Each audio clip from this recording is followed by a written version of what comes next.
comment on peut réappeler cette ville, cette forme de ville-territoire, essayer de lui donner un nom. Donc il y a déjà des gens qui ont réfléchi là-dessus. Bochart parle de la ville-pays. Le problème de la ville-pays, c'est que je trouve qu'il y a un problème d'échelle peut-être. Après, il y a d'autres urbanistes, architectes qui ont parlé de la ville archipel. C'est un concept très intéressant, la ville archipel. Je trouve par contre que ça évacue la question à la fois du temps et la dimension un peu d'évolution des choses. La ville archipel, on voit bien qu'on voit une espèce de forme, une image, on voit comment ça peut fonctionner, qu'il peut y avoir des échanges, des autonomies.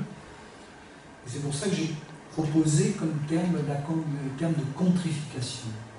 Alors simplement la déformation, de repartir de la gentrification, qui explique le phénomène de réinvestissement du centre des villes à partir des centres urbains qui se sont vidés, les grandes surfaces qui ne sont pas très chères, et qu'il y a une certaine catégorie de la population, les bobos, enfin, nous on dit les bobos, les Anglais, les gentry, réinvestissent le centre des villes, et donc j'ai trouvé que parler de gentrification, c'est bien l'idée. Alors c'est pas la ville-campagne, parce que la ville à la campagne, on a entendu ça depuis le 19e siècle. Donc il s'agit bien de parler de l'évolution de la ville. On n'a pas tellement d'outils intellectuels, conceptuels, même d'urbanisme, qui seraient spécifiques à cette ville.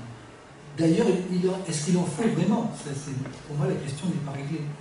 Est-ce qu'on aurait besoin d'outils, je ne sais pas, réglementaires, techniques, qui seraient spécifiques à ces formes de vie?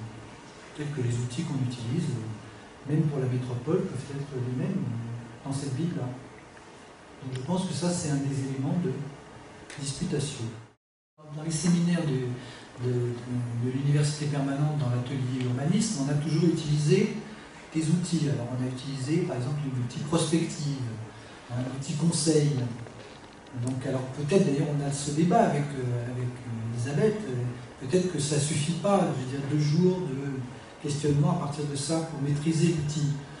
Là, il ne s'agit pas de maîtriser l'outil écriture, parce qu'on passe notre vie à écrire nous-mêmes dans notre travail au quotidien.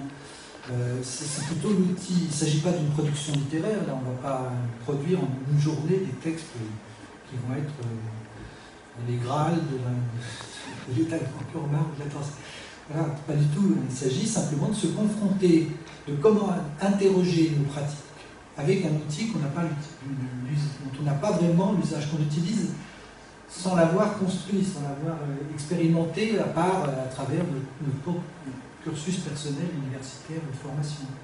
Il y a des méthodes d'écriture.